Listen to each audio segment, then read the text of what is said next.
Flurry. People racing in every directions pour onto the street. Hi, welcome to my channel. I'm Sharon Simone and I'm the author of Yielding Life Unraveled. I'm continuing a conversation about the themes that arise in this book. I'm continuing with actually two chapters. So, one, I'm reading from chapter 1, page 14, and the second, I'm reading from chapter 2, page 26. So, the context is Viv has left her home and now she's on her way to work. So that's the bare gist of where we're continuing today. So, again, the reason why I'm going through this book is so that we can have a conversation about it. We're going to just pick up chapter 1, page 14, and it reads this way. Flurry. People racing in every directions pour onto the street. Crisp suits, colorful dresses, contrasting masks, backward baseball caps, heels clicking, basketball shoes pumping, and pieces of conversation wrapping around one another in a general din. Cell phones sounding, bags being hoisted, tossed, and swung, just missing contact with the masses. White lines drawn from ears to tunes, teardrop plugs glowing in ears, answering to head nods, and kids keeping pace with their parents, tightly squeezing their hands. Concrete buildings hover overhead. Heat and odor rise from the holes in the pavement. Storefronts with closed, darkened eyes. Homeless hands thrust forward as people dodge in response. I turn on the side street, relieved to see the paved yard leading to my school. I'm almost there. Are you all right? Her words roll around my head for a minute. I don't understand her question. I glanced up and we lock eyes. Her intensity startles me. I look away ashamed. No, of course, yes, I'm all right. Just need to get my stuff. You know how it is. Uh-huh, too well. Sarah pauses. The seconds of silence seem deafeningly loud to me. Listen, you are the teacher. You need a few minutes to get it together. Splash water on your face. Take it. Shoot. They just have to wait, right? She bubbles with a strained laugh, squeezing my arm before heading for the door. Conflicted, I stand there watching her back. Splash water on my face. How bad do I look? What is happening? Stop it. Just stop it. If you hurry, you can get coffee and the photocopying done with a minute to spare. Okay?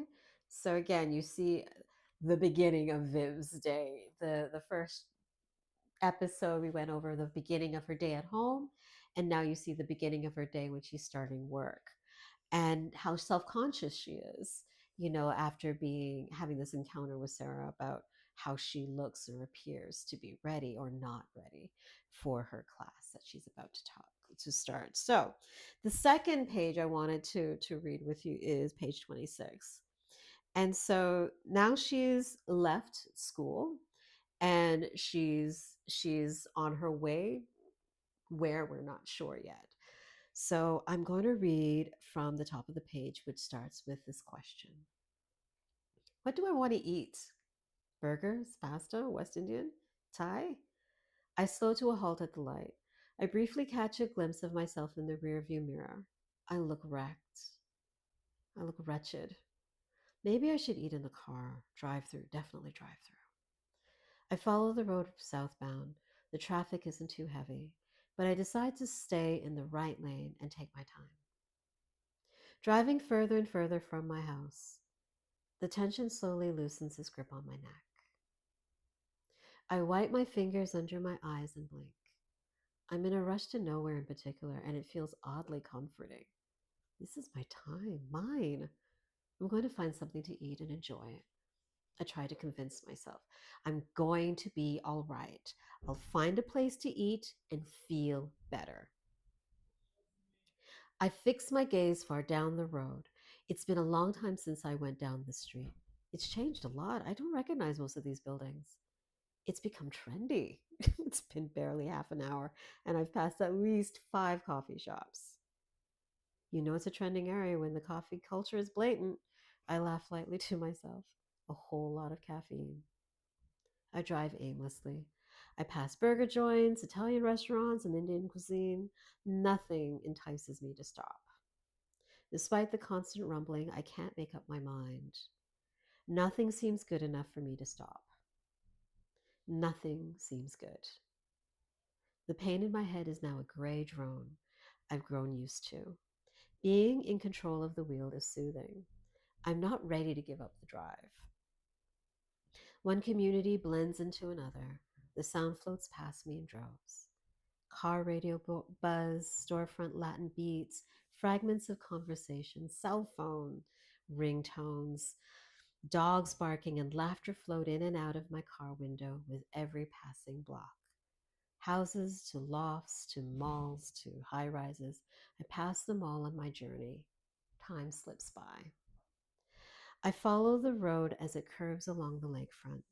I find myself pulling up into a parking lot of low rise white hotel. I turn off the ignition and wait. I glance at my watch. It's 4:07 p.m.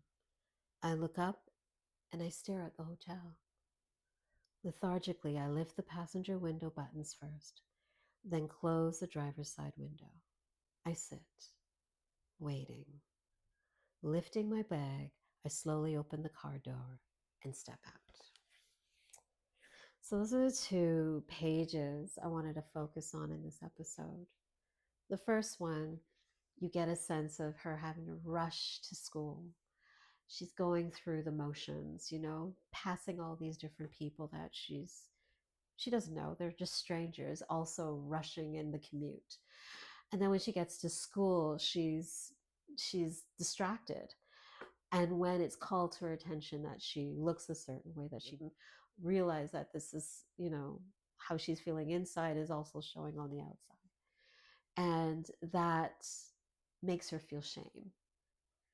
It makes her wonder, if they see me this way, am I coming in? Am I going to be okay, to teach my class? All of the fears rise up in her as she's now trying to put herself together so that she's ready to start her class.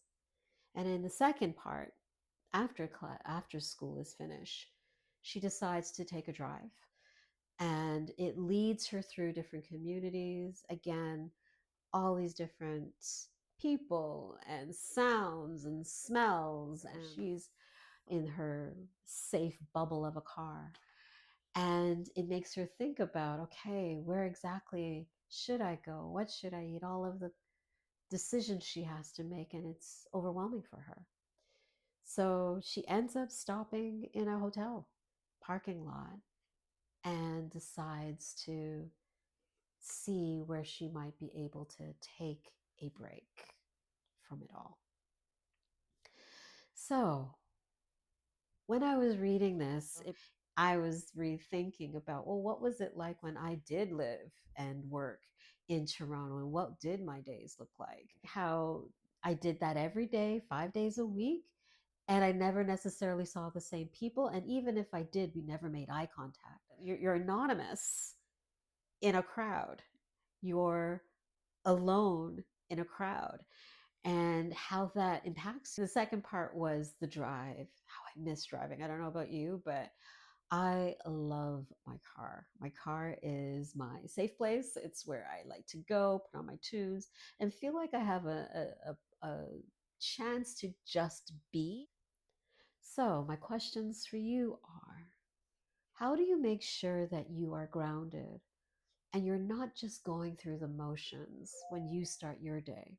Whether it's starting your day at home or starting your day at work, whether you're working remotely or whether you're working in an office building, how do you make sure you're grounded and you're cognizant of what's going on inside you, what you're feeling, what you're thinking, so that you're clear and open and ready to take on the tasks of the day? So that's my first question. My second question is, what are your safe bubbles? What are your places that you like to go to daily, hopefully, if not weekly, that are just your space to just be yourself? You're not performing for anyone, you're not doing for anybody. It's just about you and your time and you looking after your needs. What is that space for you? If you're enjoying these episodes, I really encourage you to like and subscribe. And I really look forward to also seeing your comments below in regards to the questions that I've posed. You have a great day.